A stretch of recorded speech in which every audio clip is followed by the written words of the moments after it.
Hey, welcome to the Leadership Insights and my blooper reel, apparently. Welcome to Leadership Insights, returning to Wolf's Watch, brought to you by Adventure CEO. You have got a treat today. There's a lot of talk about employee engagement and how to really build high-performing work cultures and the business that you want and love as an entrepreneur. Well, we're about to talk with someone that does that over and over and over again with owners and C-suite of companies. You're in for a treat with Dr. Terry Wager. We are coming right up.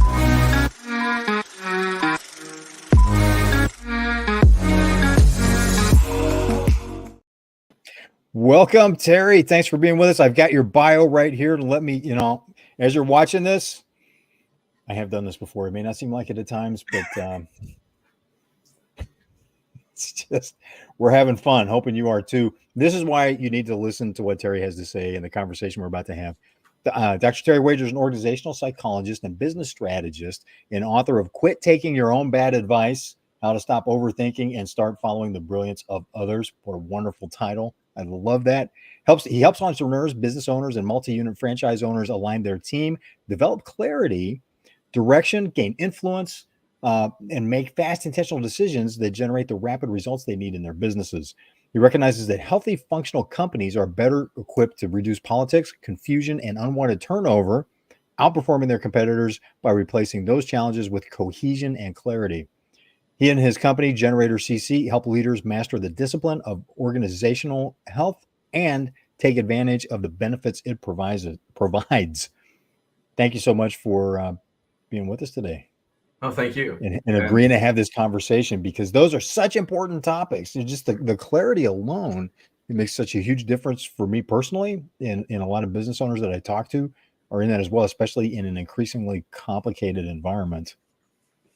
And the focus on organizational health is something that I want to hear. Can you tell us more about that? Because it sounds great. I think I know what that means, but I don't want to make a big assumption there. Right, a little buzzword, isn't it? Yeah, and organizational health is actually a movement of helping businesses become more healthy with their interactions. And so how they communicate, how they confront each other, how they work together, because businesses are really good at the smart piece. They're good at systems. They're good at technology. They're good at marketing. They're good at identifying their revenue marks and all of that. And they're really good at analyzing things. But the problem is that all of the people that work in the business run those systems. And so when we start having problems in our business, a lot of times we try to make our system work better. And we try to go back to, maybe we need a better CRM, or we need a better email system, or we need a better way to track things. But a lot of times it's the people not communicating well that's the problem. And then, we need a better communication device. We should use Slack. Now we're going to communicate better. But if you're having communication problems and people are avoiding conversations, or people are not committing the way they need to different referendums or something, then it doesn't matter what communication device you're using, because you're not communicating on it. And so we end up avoiding communication. We end up avoiding confrontation. And that's where you start to see people leave, or you start to see people do the quiet quitting we heard about in 2020, 2021. And, that term came up around then, but it's been happening since business started. I was going to say, the people that have been surprised by that should have been with us in the 1990s, because big corporations see a lot of that, where people are like going, this is what I do. I actually had one gentleman at a company that was in decline. He said, where is the place for someone who just wants to come in, punch their time card, do a decent day's work, and punch out? Not really quiet quitting, but he wasn't looking to go, what's that extra step to contribute more, or to find, Right. issues and improvements. Right. And even that was just like, I get it. I totally understand the situation we find ourselves in. We can't do that if we want to have a company. Nobody's going to be working. Absolutely. Yeah. You have a bunch of people that are really great people, but they're not really excited about the vision of the company. And so they're there for themselves instead of there to move the movement forward. And the reality is every company that's created, no matter what it is, has something within the CEO or the founder of the company that has a vision that they want pushed forward. And then what happens a lot of times is people hire for coverage instead of culture. And they get a bunch of people inside the business who are lukewarm and aren't really with the vision. And so what happens is they either get disgruntled or they're just there taking a paycheck and they're not moving the ball forward. And it'd be kind of like if you think about the idea of a football team that you got 2 or 3 of the front line holding back the defense, and then the rest of them are kind of like, I might stop somebody today, or look at that, he got sacked. Oops. And you start to see everybody lose ground, and sooner or later, safety scored, and you go the wrong way. Yeah, and you start losing the people you really want. It's like in basketball, when Michael Jordan was playing professional basketball, everybody wanted to be on his team. Absolutely. Because they knew there was going to be a winning team. It was going to be a great experience. The best wanted to be around him. If he wasn't allowed to play, or there was something else going on in that team where it was just such a bitter experience, then he leaves because he can't achieve at the level he knows he can. Yeah, and the whole team starts to collapse. Absolutely. And in fact, person that is coming to mind for me, I live in Portland, Oregon, and they have the Portland Trailblazers. And there's a guy named Damian Lillard who came in 2012 or 2013, who swore this was the place he was going to be. This year he went to the Milwaukee Bucks because they just couldn't put a team around him. Wow. Now, the funny thing is in 2014, same thing happened with LaMarcus Aldridge, who was 100%, I'm going to retire in Portland, but they weren't moving forward. And so he went to San Antonio Spurs. Yep. And you have 2 remarkable players that have skills beyond belief, and they put the burden on the back of that person and couldn't build the team around them to get the thing done. And we lost both players. And that's what happens to businesses. I have one of my favorite examples was a company that I did some work with in the early 1990s. They were getting technology competition pressure, and they were in decline. They'd gone from 1,100 people to 300 people. They'd been the technology leader in their market niche for a couple decades. The rest of the world caught up with them, so now they found themselves in a new position. I'm in the vice president of operations office talking about morale. We're listening. They're going through another reduction in force, which always irritated me. It's just like, we're firing people, let's call it what it is. It's not try to make it nice and convenient for us, because it's having a devastating effect on people that have been with the company 10, 15 plus years. Right. And these names are being announced over the public PA system. Oh my goodness. In the business, right? As I'm sitting there talking to him, and I look across the desk, and I was like, we need to address morale. And his response was, and you're like, Bob Smith, please report to HR. Everybody knew that meant you were gone. It's like people were saying goodbye. You could see people. I saw people saying goodbye in the hallways as they're going to HR. And he just looks at me and goes, they're not supposed to enjoy it. That's why it's called work. They were gone in 18 months. Yeah. Some investment group came in, bought the company, stripped out. Because they had been in business for 30 plus years, they had really profitable maintenance contracts on equipment they had installed out in the field. They took the maintenance contracts. Everybody else ended up on the street. And it's like, that's a situation where the people that you want to keep are looking around and going, why on earth would I stay here? Right? The people that you need most to save the company, they have options. Aren't they going to exercise those options and go somewhere else? Right. Absolutely. And they start to look around and go, I'm watching everybody leave. I'm going to go and be secure somewhere else because I'm not secure here. Yeah. Get a job while you're a star here, because it's going to be harder if you end up laid off. Absolutely. Or you're not in as strong of a position. And then there's always that kind of question of like, well, why didn't they keep you on the team? Yeah.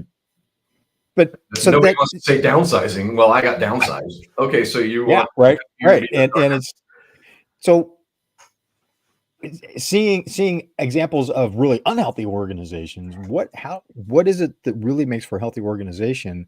And I'd love to have some time to also to talk about how do we position ourselves to understand what to screen on when hiring for fit and culture, and then maybe a little bit about some steps to actually go about that, because that well, really seems to be a huge weakness with yeah, many companies. yeah, and there's a few different things with that question because it was a big question, and Let me let me pack as much in as possible so that right, it's right, right. And confusing, and so it's like, well, where do we uh, start? I am loosely affiliated with the Table Group. In the Table Group, Pat Lencioni, Five Dysfunctions of a Team, and I say loosely Okay. affiliated because he had a group called Kappa Pro that he invited other consultants to learn from them and grow with them. And I was one of those people that saw what he was doing. And it's funny because I had a client talk about what we were doing with him. He's like, really, what you're talking about is like Five Dysfunctions of a Team, and this is a number of years ago. And I was like, um, okay. And he's like, have you heard of it? It's Pat Lencioni. I was like, oh yeah, we're similar. And I was like, I never heard of it. But as soon as I was done with that client, I went and got the book to find out what he's talking about. Um, and I since realized that was probably, I should have just put my hand up and said, no, I don't know who you're talking about. But when I started reading Pat's Five Dysfunctions of a Team, what he's talking about is, and the five dysfunctions, I'll go through them really quick, is inattention to results, Okay. lack of accountability, uh, avoidance of commitment, and then avoidance of conflict. And as a result, and then the final one is uh, invulnerability, or not opening up, not trusting. And so absence of trust. And so as a result of those five, what happens is uh, our systems start to break down. And when I started reading that book, I was like, this is exactly what I work on, because my background before I was working with businesses and before I was an organizational psychologist, I was a clinical psychologist, and I worked with families and I worked with inmates in a correctional institution. And before that, severely emotionally disturbed kids. And so as I grew through my education and training, I worked with all of these different groups. And the one thing that I noticed was every time there's a problem, there was no trust. Mm, And then yeah. conflict was huge because everybody avoided it until it exploded. And nobody could get on the same page as anybody because nobody wanted to talk about things. They either withhold and then blow up, or they just withhold and run away. And so you see a lot of people breaking and running, or you see explosion. But when they started coming in and started working with me, I would control the explosion as the therapist and help the explosion get communication happening. And then when we got communication, most often we could see that everybody that was involved in this, they were talking about the same thing in different ways and they didn't know it. And so Mm, once they can wow. actually have the conflict in a healthy way, they can come to agreements and they can actually commit to changes, or they can commit to a plan of action. And then accountability is easy because they've bought in. And most of the problems with accountability is you think people bought in and they didn't because they said yes. But that's compliance, not commitment. Or polite, excuse me, or politeness sometimes, where they're just politely Absolutely. deferring, Well, like, okay, compliance is like, or okay, I'll do nodding, that. and it's not yes, it's I hear you, and because either out Exactly. of The way I kind of joke about it is what they actually. Hi, quick, Zena. quick hi Um, to Zena. Glad you're with us today, Zena. what I see a lot is people comply by saying yes, but what they're saying yes to is, yes, I'll take the paycheck, but I'm not actually going to do what you're asking me to. And it's Mm, not because they don't want to; it's because there was no clarity. right. And Wow. really, clarity comes from the conflict. We get into conversations around things, and I say, hey, let's go to the store, and you go, okay, let's go to the store. Well, I'm talking about Safeway, and you're talking about Albertsons. But doesn't allowing conflict, especially in a business environment, isn't that just creating a gladiator school type of workplace? That's a great question, and I think that it could if you don't have some rules to live by. And so Okay. there's a guy named Alan Mulally, and Alan Mulally was the CEO of International Boeing, and so or commercial Boeing, something Mhm. like that. I don't. Yeah, It he was wasn't all of responsible for Boeing. the 777 aircraft. Yes, It was responsible for the groundbreaking in that industry. groundbreaking. And there's a book called American Icon. Amazing book, Mhm. very very long. So be prepared. But it was an amazing book because it really kind of helps you to understand how a leader gets people to have conflict and gets people to do it in a way that is healthy conflict.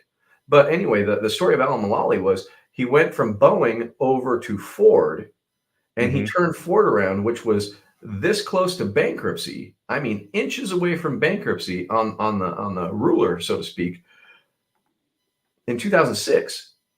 And by 2008, he had actually turned it around, got rid of a lot of stuff that was noise in the company, but didn't let anybody go and didn't change the regime, didn't change the people, invited those people to be a part of what he was doing, invited conflict, invited communication, and very, very clear about what they were doing with their vision, one Ford.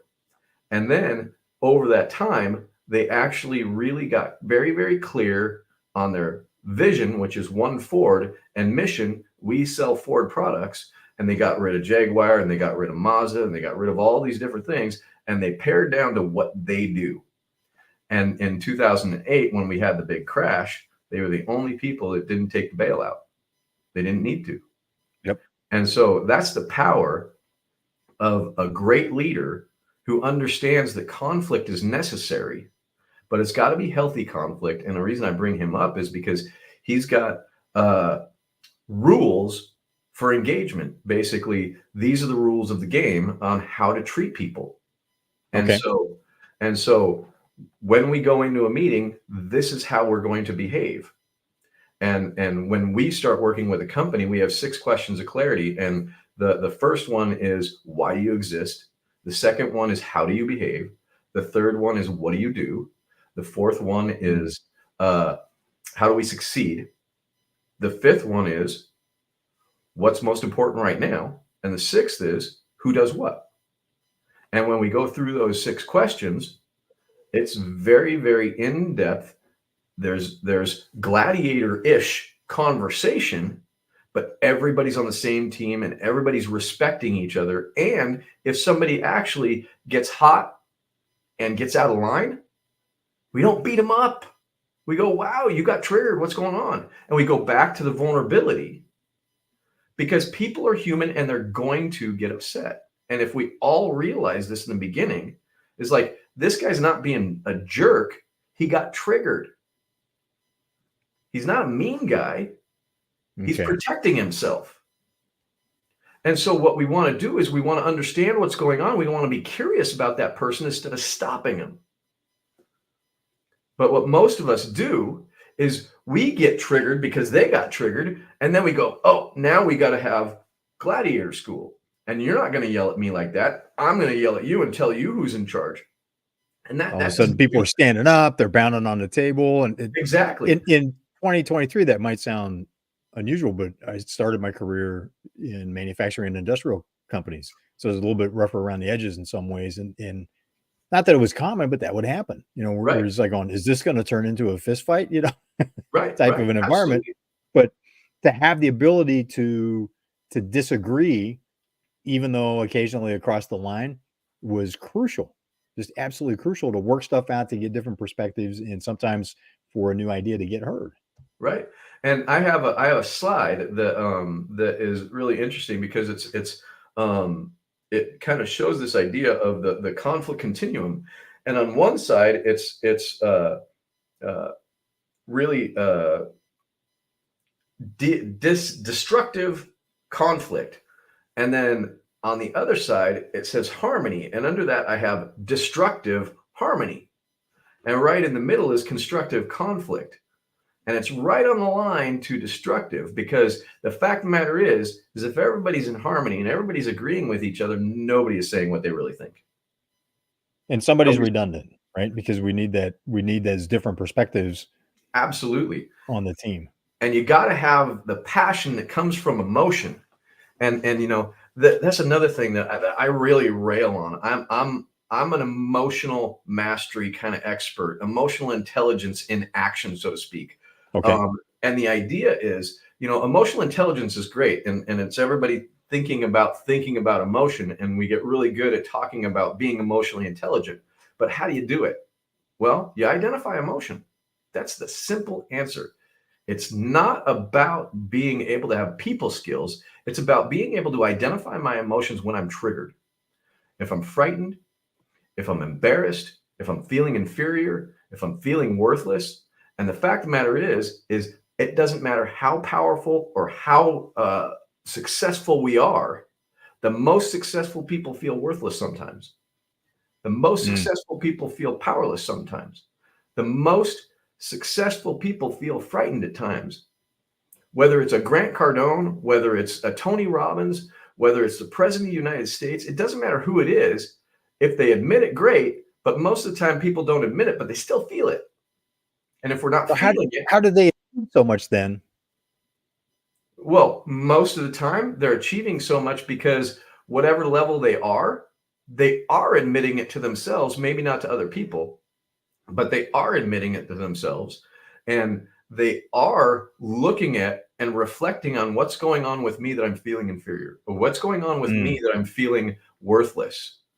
And then they're taking the right actions after that to make a change in whatever they're doing. And see, I think that most successful people aren't people that are intelligent or don't have emotional intelligence. It's the people that take the action once they realize they made a mistake. As opposed to invite other people into that emotion with them and build a whole club and coffee bar around it. Pull them down, let's all sit here and woe is me together. Yeah, there's a guy named Simon Sinek, and he's very popular. Find Your Why and all of that.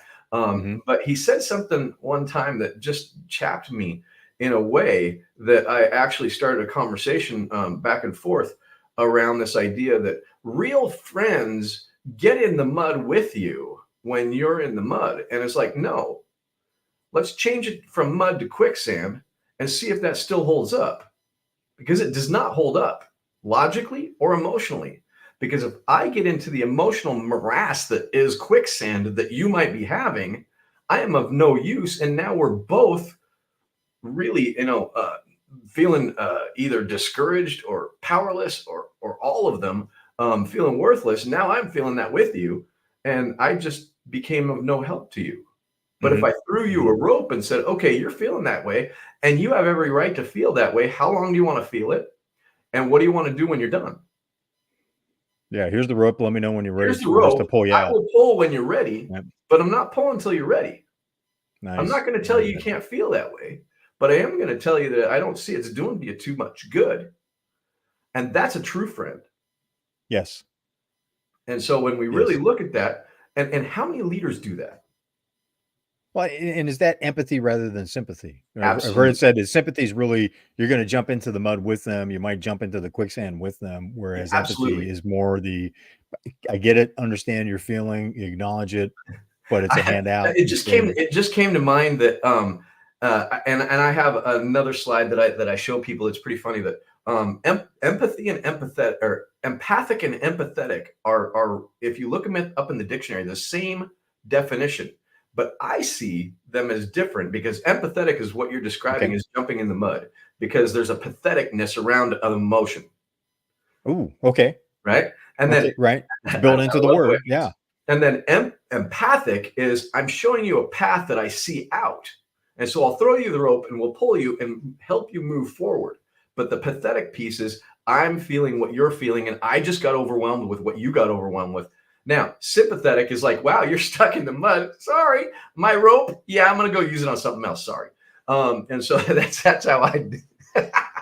And I think that a lot of people play sympathy and they walk away from the problem, because they don't know how to throw the rope and they don't know how to be okay with the other person's emotion. So they do the sympathy thing. They feel sorry for you, but they don't hang around.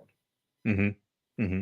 The empathic is they throw the rope, they wait with you, not in the mud, but they'll wait there. They're not going to necessarily wait, but hey, whenever you need it, you let me know and I'll throw the rope. But if Yes. you're not going to catch the rope, I'm not throwing it because I can't get in the mud with you. I can't get in the quicksand with you. Exactly. That shift to the quicksand. It's like, if I jump in the quicksand with you, now I can't help you, and we're both in trouble. Absolutely. Absolutely. And so Brilliant. this is the emotional mastery side of things, is realizing what I can control, what I can't control, and being able to identify the emotions that I experience. And the reality is, empathy is nothing other than being able to identify the emotions that I would experience if I was in the situation that you are, that you're triggered in. Mm-hmm. And so if you're feeling inferior, you're feeling powerless, you're feeling invalidated, for me to be in that situation, go, oh, if I was in that, I would feel those things. I wonder, Jeff, if you're feeling that way. And then you go, oh my God, I do. Great. What are we going to do? Here's the rope. What are we going to do? Are we going to sit in it, or are we going to take a step out? And that's where you start seeing the power of movement. And that's what empathy is all about, is for me to be able to identify how I would feel in your situation, identify it, share it out as a possibility for you to be able to say yes or no. But what we like to do in business, which is really sad, is go, you know what? This is not personal. This is business. There's no emotion in it. And yes, there is. We're Right. And it is personal. You know, it is personal. What we were talking about with people getting laid off, right? This isn't personal. It's like, what do you mean? I'm losing my paycheck. Of course, this is personal. Absolutely. And so this isn't personal is maybe a sympathetic or even a sociopathic kind of way to put it. Like, I am just going to cut myself off from my emotion around this. I am not going to let this affect me because it's affecting you. And so, and they separate themselves from it so that they don't have to feel it because they can't handle it. And the reality is, every one of us do that. Every one of us do that when we're not aware of and able to identify our emotions. But when we're able to identify our emotion, we're actually able to, even in a situation when we're letting somebody go, be like, look, this is the job and this is where you're at. And I feel terrible that you're not able to perform the way that you want to, and I know you want to, or that I'm allowing it in my business. And so either we got to see you step into it, or we got to figure out what's going to happen with your next steps. Sure. And it's really not fair to that person. It's certainly not fair to the team, but it's not fair to that person either, is it? To keep them or encourage them to stay in a position where they're really failing and it's just not working? No, it's not. It's not. And that's going back to Alan Mulally. That's one of the things that he was really good at. And one of the things that I took away from my experience reading his book and really listening to his philosophy is the idea of loving them up or loving them out. And so no matter what you're doing, you love your people and you love them up. And if you think about the book by Dale Carnegie, How to Win Friends and Influence People, it's the same idea. Is we appreciate everything about them, but they still might not be a fit for this. And so what can I do as a leader to help them have a smooth transition to something else if it's really not working, and give them the opportunity to step up and grow with the company, or help them understand that they just don't work in the culture, or they don't work in the fit, and invite them to make the decision whether they want to fit themselves to be of service to the company the way they're supposed to be, or maybe they're a better fit in a different company. Well, I was listening to a business owner tell a story of firing his top salesperson because it was a fit problem and it was having a negative effect on the rest of the team. And he goes, that was really hard to do, but what happened with the rest of the team after that decision was made and that person was moved on was just unbelievable. Because it demonstrated he was walking his talk on what he was willing, how what was acceptable. Like you're saying, here's how we behave. Right. And also the rest of the team was like, oh, thank goodness. And they enjoyed, it was much more engaging for them. Yeah. And the workplace was the whole work environment Right. was much better. And they quickly made up the deficit that they had. It was a short-term hit in order to get a long-term massive gain. Absolutely. And the reality is that person that they let go will probably work really well in a different system, but Yeah. it wasn't working in that system. And that's what we got to realize. We all have a place to be in the world, and sometimes we're not in it. Sometimes we're in the wrong place at the wrong time, and it's causing us to not be happy and maybe be disgruntled is the word, but really unfulfilled is the problem. Is we're feeling unfulfilled and we're not really experiencing what we want. Yeah. And so we either have to step in deeper. And I mean, I had my own conversation with that with a friend of ours that I was on the phone with today. Is like, I'm not feeling really excited about some of the things I'm doing, so I need to make some changes. But I also have to start to really dream about what I want. And I really have to start to get honest with myself about where I'm at and what I'm not doing to be fulfilling to myself in my business and what's going on with my partner that we're not as fulfilled as what we want to be. And he's like, dude, you got to dream. You got to dream. You got to dream bigger. And that didn't make sense years ago, but what it really does is when we think about ourselves is we get this idea of certainty and, well, this is what my life is, and this is what my life, and we get into certainty instead of clarity. And this is Well, this and, is go and ahead. certainty is somewhat of an illusion too, isn't it? I mean, Absolutely. it's very, very fleeting because the world Absolutely. around me changes. So I can be in certainty for a few days, maybe even months or a season. The clock's ticking. Sooner or later, something around me that I have no control over is going to change, and that certainty is going to be out the window, Absolutely. or even worse, turn into delusion. Absolutely. I And learned that's that lesson. that's a point that I make a lot with certainty. But when we have this idea that this is the way our life is, well, it's not the way our life is, it's the way we see it. And we're seeing it and we're creating a confirmation bias and we're creating our life that way. And so we are the creators of our life. And the idea that I have, and I'm, just as susceptible to it. And so I have my own coaches and I have my own spiritual advisors, if you will, and I have my own people to call me on my BS because I can't see where I'm lying to myself. And that's what my book is all about, is the idea of quit taking your own bad advice.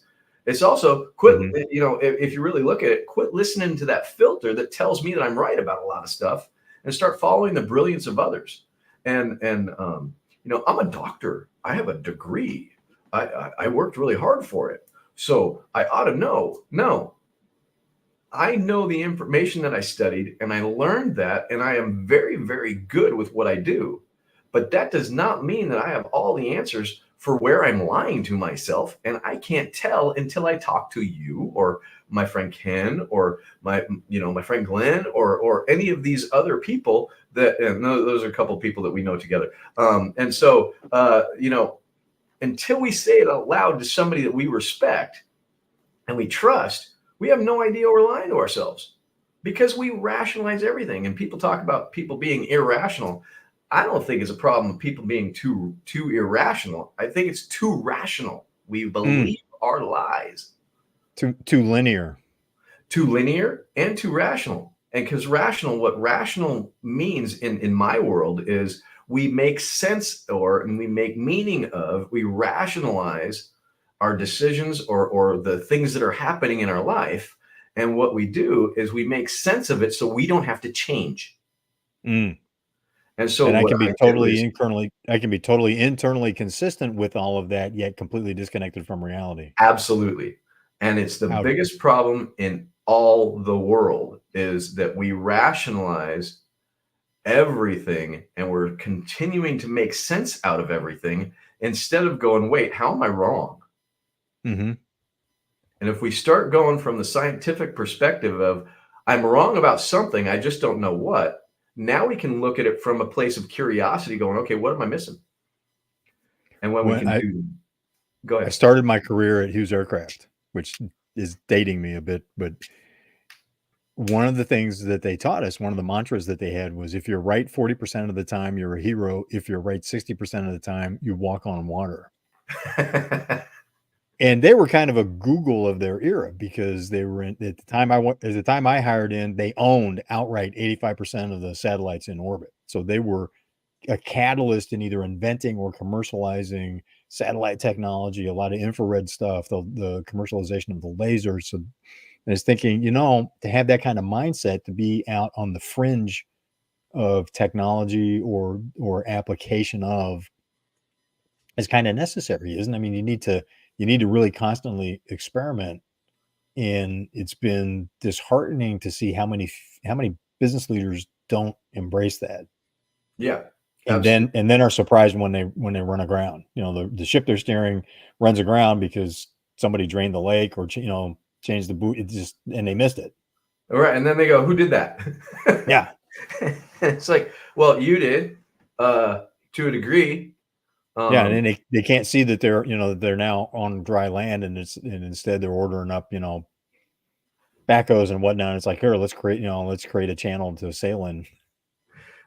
But it's dig out. One thing that I hope is that over time, my blind spots, because of having that kind of feedback, like you're talking about, right. the more they have people like that, the smaller my blind spots get, but also the faster I've got somebody going, hey, you're turn 15 degrees because you're not seeing this. And right. It's like, oh, okay.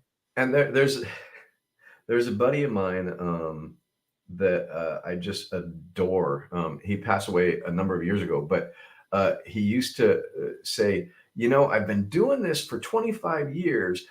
When am I gonna get with the program, right? And I've been trying to do this and trying to do this and trying to do this. And then he said, it hit me one day that it's not that I have to get with the program and get rid of my blind spots.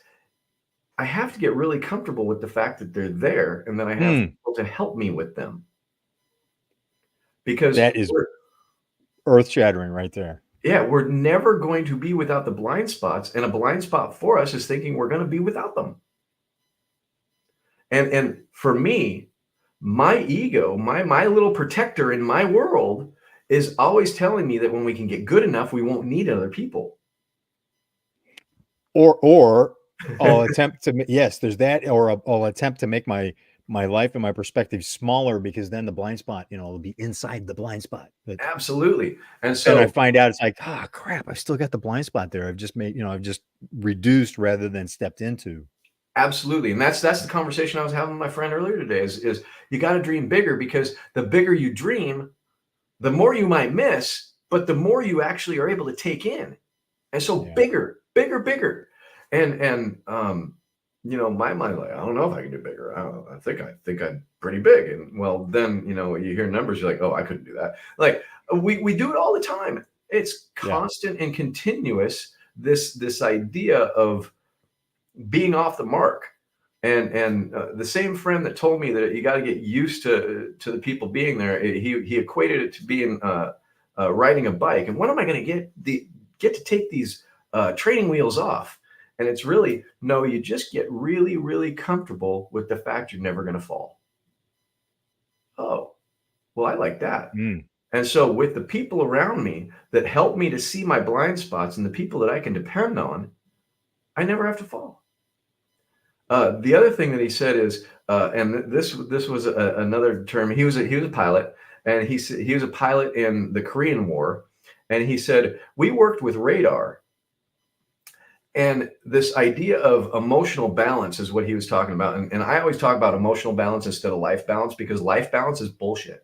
Oops, I don't know if I can say that, but BS. It is not a true thing. We cannot balance our life. We cannot balance our work, but we can have emotional balance of some sort.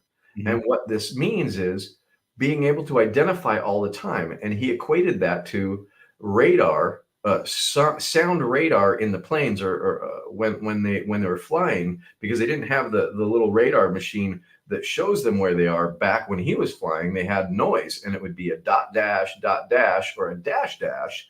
And he said, if it's a straight noise the whole time, you're dead. And so you're either going to the right and it's a dot dash, and then you got to recorrect to the left. And if it's a dash dash, you got to recorrect to the right. And so what we're always attempting to do with emotional balance is identify what's going on with us. How am I feeling embarrassed? How am I feeling hurt? How am I feeling untrusting? How am I feeling invalidated? All of the time. And when we can answer that all of the time, we start to move back to emotional balance. And then if I get triggered, I know what I felt because I'm identifying it constantly. How am I feeling powerless? How am I feeling frightened? Because we're So, human beings, we feel all those things. so in a sense, it's having and being aware of my emotional operating range in Absolutely. that constant course correction. And if I get triggered, now I know it's like, well, I just went outside of that. Ah, there's a reason, there's a special cause, as we like to say in Right. statistics. So I can identify that and say, take action. We're back to my operating Absolutely. range. Absolutely. And the funny thing is nobody ever made me feel that way. They triggered a feeling that I had from the beginning of me. And so Okay. my emotional landscape, so to speak, or my emotional map has been identifying and being triggered since the day I was born. Hurt. Well, the doctor slapped you when you were born to get you screaming. Okay, well, that was a good thing, but it hurt. So I'm hurt. And ever since then, we've been having emotional triggers around feeling embarrassed, feeling hurt, feeling worthless, feeling unsafe, whatever it was. And we just unconsciously, out of our awareness, tick that little box of there it is. And so our unconscious mind recognizes it right away when it happens, and then we have a behavior to fix it. Now, given that we're talking about really kind of at an individual level, Yeah, does this build up to organizations and feed into organizational culture and what the operating is there absolutely. an emotional and behavioral operating range like that for the organization Absolutely. overall? Absolutely. Because here's the thing, if nobody's aware of this, everybody's mad at each other, but they have no idea why. Mm, Or they've checked out and they have no idea why. It's not personal, it's just business, and I don't care about it because I'm not really involved and I'm just getting a paycheck. Well, they don't know what they're triggered around, but they know how to step back further and further, and that step back further and further is triggered emotion, and they're not aware of it because they don't know what they're feeling, but they're most likely feeling discouraged, feeling untrusting, feeling left out, mhm. disconnected. And so they're not aware of that, and so they don't do anything to change it, except they just stop showing up. Or you get people that are feeling frightened and powerless, and so they get angry and they jump in. Or you get people that are feeling used, or you're getting people that are feeling put upon in some way. And so you got all of these people having these different emotional experiences, but they're not aware of it. And so they're using behavioral words like, well, I'm feeling depressed. Or, that's just a bunch of different behaviors together with a medical diagnosis now. That's not saying how you feel. Nobody knows what that means other than we don't want to be around you, Mhm. right? The ultimate Eeyore, right? Exactly. Like, yeah, you are, and I'm going the other way. I'm taking my rope and leaving. Or the, from the movie, Hitchhiker's Guide to the Galaxy, and they have the depressed robot Yeah. that is just Absolutely, which is funny in itself. But or you got the people that are so yeah, anxious because they don't know what's going on, but they're not identifying their emotions, so they just live in this high anxiety, which is fear. yeah. So and then that feed into some of these negative organizational environments that we see? Just a polite way of saying where it's a messed up place to work because people are Absolutely, backbiting. They're playing yes, yes, yes. When a problem comes up, the answer is, "Can I get a transfer before this blows up and somebody's before this becomes a career-ending issue on my plate," as opposed to actually absolutely, fixing it. absolutely, and they don't even realize they're doing it. They think that it's the outside organization, or this just doesn't work for me, or it's just a paycheck, so I can actually live my life. Well, Mhm. yeah, you're missing out on your life because you're doing that in an environment that you're in there all the time. But is some of that fed by how we? Let me try to say an example. Somebody's really good at problem solving. They solve a lot of problems. They make improvements. They get promoted. over time, we keep doing that. So now it becomes clear to everybody that if you want to be on the especially to get on the fast track, you better be solving big problems. So now we've got an organization full of firefighters. Therefore, we can never have anything but a bunch of problems. And if things run smoothly, what happens? Now we've got an organization of arsonists because they don't know how to do anything else. Yeah, exactly. I need another fighter. Absolutely. Yeah, right. They need the fire to fight so they can do the problem solving, so they can be the That's hero. hilarious. Like, I love that. you know, and they get the reward. They're the number one, you know, I love that. now one of the golden-haired children, and they get the promotion. Absolutely. And you know, then there's other people that are really good at a job, so they get promoted to a job watching people do the job that they were really good at, and they're terrible at it. And so Because they're we have all horrible at kinds of different communication and stuff. training. And But what we don't have in organizations that I truly believe is necessary is more emotional communication and more what we actually call adaptive communication, that we teach leaders how to be adaptively communicating, which is the emotional communication. And I think that Daniel Goleman was amazing with his description of what emotional intelligence is. But then when you look at Daniel Goleman and how he says to fix it is, he goes, well, you just, you know, you do people skills training, and you do, you know, all these different behavior things. I have to admit, I was really disappointed with that too. Yes. To be honest, it's a great description, but when I read the book, I was kind of, what's all the excitement about? Because it doesn't help at the end. Right. And so what I talk about is emotional mastery, which is being able to identify how I'm experiencing my emotions in any moment, and being able to go through an emotion list. Now, I created this emotion list years and years ago that I helped severely emotionally disturbed kids. And then when I started working in the prison system, I started working with the highly aggressive inmates. And I had a unit, or 2 units of 50 highly aggressive inmates that were locked up. And after working with me, they actually decided, we're going to get rid of the lockup, and we're going to have 2 communities of 50. And this is 50, 2 different units of 50 each inmates who were all gang affiliated with other gangs that were out for each other, but they were all programming together, talking about their emotions, talking about what was going on with them, making plans for getting out, learning how to actually be contributing members of society. And it all came from being able to identify their emotions first. And I tricked all of them into it. I mean, they didn't go, hey, I want to do this. But I started working with them about what they really wanted and why they wanted it. And I basically did a really good sales job around, hey, if you do this, you're going to have a different life. And they bought it. But I learned that from working with severely emotionally disturbed kids who couldn't identify what was going on with them. They just explode all the time, or they implode, they'd hurt themselves or whatever. And I realized that these little kids didn't have language around how to talk about what was going on with them. So they acted it out. And that's what we see in businesses all the time. All the time. And it's just not as extreme. So we go, that guy's just a jerk. Instead of, oh my God, that person's in danger. Or, oh my God, I'm in danger because of that person. Yeah. And so we see all of these different well-adjusted people having micro tantrums everywhere because they don't know how to identify their emotions and share it with somebody else. And I tell you, it could drive people to drink. Who wouldn't, right? And I really must say, my experience in especially in big corporations, there's a lot of working with emotionally disturbed teenagers is a great analogy for being in corporate America.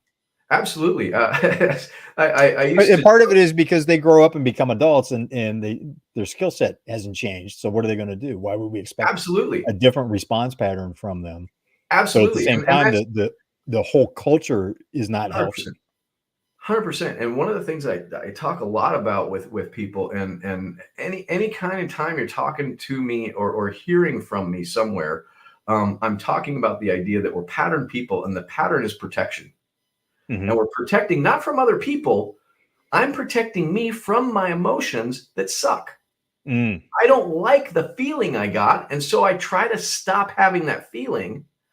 And honestly, the unfortunate thing is a lot of therapy these days, and a lot of mental health, what they do is they teach coping skills, which is how to cope with my emotion without identifying it. Mm-hmm. And so what they're doing is they're teaching Yeah. people better patterns than, okay, don't beat them up, count to 10. Don't beat them up, walk away, or get a hobby or whatever. And that doesn't actually do anything to release the emotion that's all pent up inside. And what we do is we create these new coping strategies that are nothing more than another avoidance of the emotion. No, another way to swallow the emotion and just stamp it Absolutely. down. And it's funny because in one of my presentations, I was in, I can't remember what it was. I was down in one of the islands in the Bahamas or something like that, and we walked by this big I'm losing my words, but this big cannon, and I used to talk about stuff in the cannon with your emotion, and then somebody triggers you and you explode, and so I have this little picture of me stuffing the cannon. But the idea is that's what we do on a daily basis, and that's what coping mechanisms are. Is we're stuffing our emotions down and pretending that we don't have them because, well, I'm breathing well, or I'm identifying where it is in my body, and then I'm doing some kind of thing, and that's all great, or I'm tapping to get rid of it. It still doesn't get rid of the admission that I have this emotion. Yeah. And what we really got to do is admit that, hey, I'm having an instance of fear. I'm having an instance of feeling powerless. I'm having an instance of feeling jealous. You know, and people talk about, oh, you shouldn't be jealous. Well, the fact of the matter is, jealousy is something everybody feels. And for me, jealousy is the number one beginning spot to make a goal. Because if I'm jealous of you, well, what do you have that I want? Okay, great. I don't need to be jealous of you. I can be, but if I don't admit it, then I'm just going to be mad at you. Mind you, mad is a behavior because I'm powerless to get what you have that I want. Well, what I can do is go, wow, that thing made me jealous. That means on some level, I want it. Do I want it bad enough to create a plan and to create steps to go get the thing you have in a healthy way? Or from an abundance perspective and a growth perspective, you're going, hey, this is great. I really like that. How did I, what advice do you have for me to be able to get that too? That would be one of the steps. Hey, Jeffrey, you have that. How did you get it? Well, I went down to the store and bought it. Oh, I think I'll do that. Or I stole it from Bob. Why do you ask? Right. And so whatever it is, that idea of feeling jealous, if we deny it, it starts to grow. Number one, we get indulgent in other areas instead of going, wait a minute, this is something that maybe is important to me to obtain myself. How do I go about doing it? If we think about in a job world, oh, I'm jealous that he got the promotion I didn't. Okay, let's look at why you didn't. Let's look at why he did.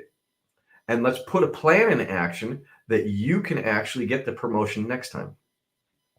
I love where this is going. Just as a quick point of order, I'm watching the time. We've got about 5 minutes before we're at an hour, and I had promised just an hour. Could we go another 15 minutes? Absolutely. About quarter after. Great. Absolutely. For me, if people are not tired of listening. Fantastic. They're probably wearing out their wrist from taking notes, is what I'm thinking. But it sounds like you're kind of leading into a discussion about performance management and performance reviews, which, as you're watching this, Terry and I had a great conversation about this pre-show, and I'm glad that we're coming around to it in terms of, with all of the focus that goes on coaching and performance management, the annual review process, which hasn't worked for decades. Why are we? It seems to me that we still have a general failure in business at moving the needle on that. Yeah. Overall, there's some businesses that are great examples, but they still seem to be way fewer and farther between than I would expect at this point. Yeah, my take on that is that number one, the sun's starting to come in my window. But number one, just like us human beings that are pattern people, and we tend to do the same thing over and over again, businesses do the same thing as well. And so, Mhm. well, performance reviews are done 6 months or a year, or when they're going to get, and that's what we've always done. So that's what we're going to do, because I don't know another way. Or hiring, we've always hired this way, or the old story about the roast. Well, I cut off the ends to fit it in. Well, why do you do that? Well, because my grandmother did that. Well, her Yeah. oven was half the size of yours, and they didn't know it. They just continued the behavior. But if we look at it, performance isn't something that we should look at every 6 months, every quarter, especially every year. It's a daily, weekly kind of how we doing thing.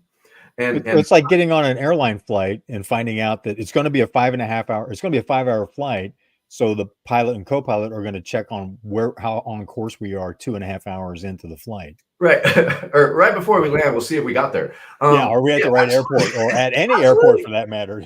Absolutely. Like, did we make it? And there's no course correction in that is Yeah. the key. And I love that analogy. That's amazing. I'm stealing it.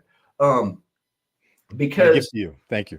why, thank you. And the idea is that when we hire somebody, and I'm not a big fan of even hiring. I like this idea of recruiting. And Christine, my Yes. partner, and you actually turned me on to a podcast that a guy was talking about this, and I was like, that's exactly what Christine does. But Christine worked for Starbucks for 19 years, and she was a recruitment expert. Excuse me. Well, if it's the podcast I'm thinking of, the example was if you're hiring, back in the day when they were unloading ships in the ports, they would hire, which means a bunch of people show up and it's like, I need 20, there's 100 here, and you go, you, okay, we got the crew. Yeah. Whereas recruiting, it's like baseball, where they go, who's the best pitcher? Yes. How do we get them on the team? Yes, exactly. And funny, and nowadays it's Home Depot. I need two. Right. And bad joke. But the idea, the idea of recruiting, Christine was she worked for Starbucks. She was a turnaround specialist, and she was very, very good at identifying people with talent. And so what she did, whenever she went into any other kind of store, whether it was a retail location of, clothing, or if it was another fast food restaurant, or a grocery store, if she saw the qualities that she was looking for in people, she said, hey, come see me at Starbucks. And she'd give them a card. And that's the first interview, right? And then they come in. If they come in with the card, okay, they're hungry. Right. And this is something that you were asking about earlier, is how do you identify these people that you want to hire? And Pat Lencioni talks about in his ideal team player book, hungry, humble, and smart. And you want to have, and smart does not mean intelligent. It means people smart, or have an EQ of, so to speak. They understand how to interact with people. And so hungry is the idea of being driven. Humble is being able to see where you fit in a situation and where maybe you don't fit in a situation. And so being able to see your strengths, being able to see your limitations, being able to be honest about that. And if you have somebody that's honest about their strengths and their limitations, if you have somebody that's hungry, and you have somebody that knows how to work with people, you have a very, very good start to a team player. Then what we suggest very strongly is, do they align with my vision? Do they align with the mission? Right? I work with a chain of subways, and they have a number of subways, and they're like, they told me their mission statement, and it didn't make any sense. And I was like, wait a minute, don't you guys just make sandwiches? Isn't that what you do? And they're like, yeah. And I was like, so isn't that your mission, to make sandwiches? And she's like, well, we also want to make sure that we make the person feel good. And so we're like, okay, so damn good sandwiches with a smile. Well, yeah, that's what and so we actually took their mission statement and made it very, very simple, that anybody that goes in there to work there, what is our overall goal of what we're doing? To make damn good sandwiches with a smile. Which, Okay, and great. since it's a goal, now it's clear. I heard someone else say this recently, and I thought it was, and I stole it. Right. So for a Thank colleague you. of mine called Sicilian R&D, rip off and deploy. That's funny. Thank you for that, Maurice Domino. Uh, the now I got bunny trailed on that, and I forgot my point that I was going to make. Well, what I was saying is the very clear, simple mission Oh, statement. yes. So now they know when it's a goal. So now they know when they've crossed the finish line, the goal line. Yes. Right. In football, there's a very clear white line. You know you've crossed the goal line and you've scored. So right, we're often going down business there. yeah, right. And it's like, okay, here we've completed it. Now we start heading the other way. Too often in business, we have a lot of flowery language, or we MBA it, and it's like people are going, "That's nice, but I don't really know when I've succeeded in what you're asking me to do. I don't really know when I've exemplified the business's values or achieved the mission that you stated, because it's not clear and it's not specific." Right, and in that sense. the vision is what gets us up and gets us excited about doing it, because we're doing something bigger. But the mission is about what we actually do. One sentence, just simple stuff to do. And the way I kind of describe it is, and I talk about this every time I talk about vision, is if you look at the vision of the military of the United States, it's to protect our borders from enemies, foreign and domestic. But then the individual missions they go on, protect the outpost, or to rescue the hostage, or to get the bad guy. Mm-hmm. It's always something specific within protecting the borders from enemies, foreign and domestic. And so we want the lofty vision statement, and it doesn't have to be long, and it doesn't have to be fluffy. It just have to be lofty. And then the idea of this is what we do. And so the idea of the Subway that we work with, damn good sandwiches with a smile, is very specific, and we want to be more specific. And so if you're down with that, and we're going back to the idea of hiring somebody, they understand what they're going to be doing. And maybe they'll be preparing condiments, or they're going to be baking bread or something, but it's always in service of the mission. And the mission is always in service of the vision. And so now we have the understanding of this is what we're doing and why we're doing it. Hungry, humble, smart, aligned with the vision, aligned with the mission, and this is how we behave. And if you can't behave this way, you don't belong here. Yeah. When it's like we want you. It's like the gentleman responsible for cleaning a bank branch, and he was able to explain why sweeping the floor on the cycle, because there was a set schedule. Remember, every so minutes, every so hours, they swept the floor to make sure it was clean. And he understood clearly why that frequency was necessary and how it contributed directly to customer satisfaction, which made the customers happy, which made the bank branch viable and one of the higher performing. Actually, at that point, it was, for that particular bank, it was in the highest performing branch in the region. Right. You're going, what a beautiful clarity to have. Yes. And everybody knows why their role is important. And the funny thing is the customers probably didn't even notice that they were happy, but they weren't unhappy because it was taken care of. Mm-hmm. And so the customer, it might go unnoticed, but the guy sweeping the floors is very well aware of it, because when it's not done, then we see the problem. Yeah, they walk in and they see, it's like bits and pieces of paper from where people were tearing forms, separating forms, or someone drops a candy wrapper, or there's empty coffee cups from the cafe right next door that people stopped in before they got in line at the bank. You walk in and see that, and it's like, you don't may not think about it, but that's, they're going, why am I not liking this place anymore? Why does this not feel right? Absolutely. And it goes like that with every business. And the sweeping the floor is a very good example, because it seems like a menial task to people who might not understand that is a very, very important task that adds to the experience of the customer. And that's what we really have to look for. And one of the other things that I always talk about, no matter who it is, whether it's business or personal, is we got to be asking ourselves if our behavior, the thing that we're doing, is adding to or taking away from the experience of the other people around us.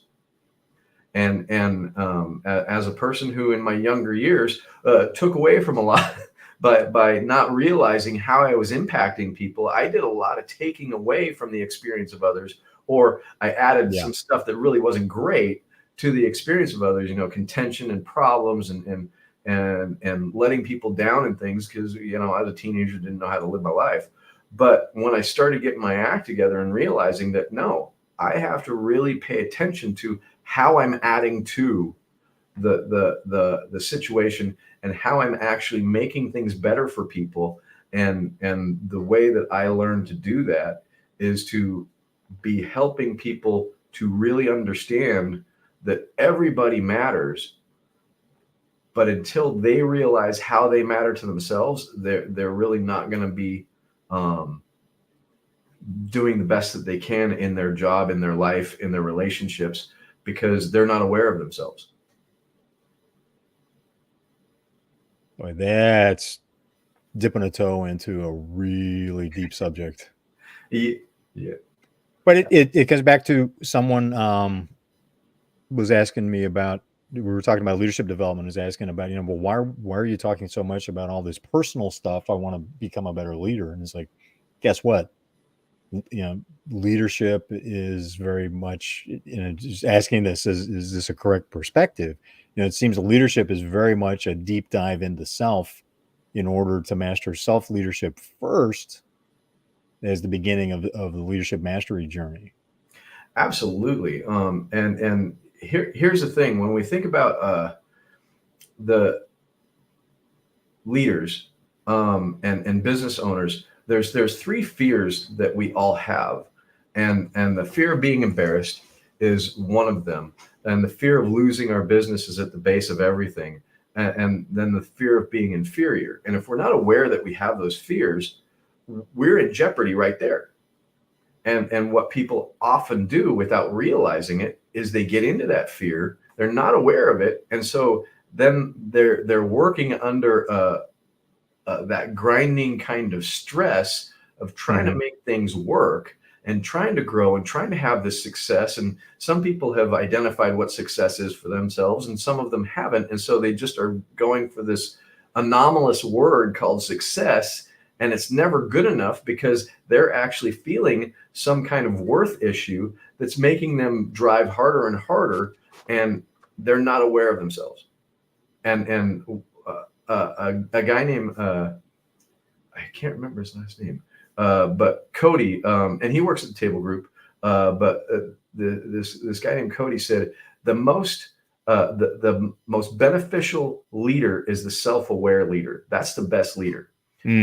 And the problem that we all have is we don't know if we're self-aware or not, because I think I'm self-aware. You know how I know? Because I told myself.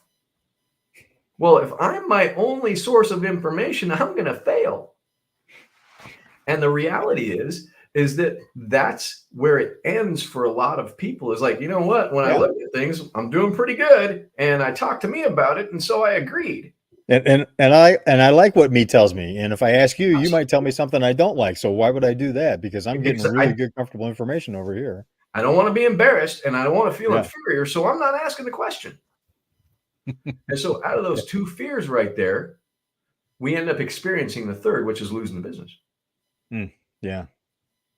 And so that's the reason. And the reality is if there's one thing that people can get from this interview or any interview that's talking about personal development, is if you're not working on yourself, you're letting your business down. Yep. And even does that go even deeper to you're letting yourself down, but you're also letting your family down? Absolutely. I had a great saying. I can't remember what it was, but I think it was, who are you letting down by not living up to your fullest potential? And the reality is, and that's one of the questions. It's funny because that's a saying that I came up with for a presentation that Christine and I do, and we put it up on the board, and it's almost the beginning of the presentation, and that's the first question we ask, just smack them right in the face, and it's like, hey, Who are you letting down by not living up to your fullest potential? And then the next question is what is your fullest potential? And who told you that's your fullest potential? And I mean, I get smacked in the face by that question all the time because I hang out with people like you and other people that ask me that question. And it might not be straight to me, but it might be to somebody else. But if I'm not working on Yeah. myself, I'm hiding. And so hiding from not just from the world, but also from myself. Oh, absolutely. And you know, uh, uh, that same friend that I was talking to this morning asked me that. I was like, "Who are you hiding from?" Now, the funny thing is he didn't ask me That's just directly. mean. That's asking Right. questions like that. Wow. Right. And the funny thing is he didn't ask me directly. He was telling me a story about somebody asking him who he was hiding from, which is a Yeah. brilliant way to do it. Right. But the fact of the matter is who are you hiding from? And so I'm going to ask each person to think about, okay, am I saying my truth? Am I saying my perspective I like a little bit better because my truth is a lie? But what's my perspective? Are you sharing your perspective? Are you speaking out enough? Are you putting out what you think, or are you playing it small? And honestly, as much as I do, I can do more. I can be louder. I can be more available.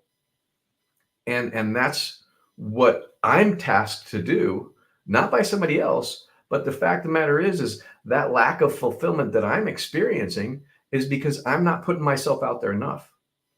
And I'm not sharing the message that I have enough. And then and then in the back of my mind, I'm like, why aren't people hiring me enough? Why am I not working more? Why am I not doing the things? Well, because I'm not putting myself out there enough. And so I don't think I'm the only one. And I think we got to really look at all of ourselves and go, who are we letting down by not living to our full potential? And that question just freaking grinds a little bit, but at the same time, it's also liberating because it's like, oh, you know what? I can do a little bit more. And it's amazing to be around people, to spend a lot of time around people that think like that and ask those kind of questions, and to even give them permission to challenge. Yeah, absolutely. It's like going, Please. hit me with it, because if I can't see it, I need you to challenge me on it so that I can see it. And you know what? Is much as it might sting when somebody points something out, and I finally go, yeah, okay, one more time, I'm deluding myself for a minute.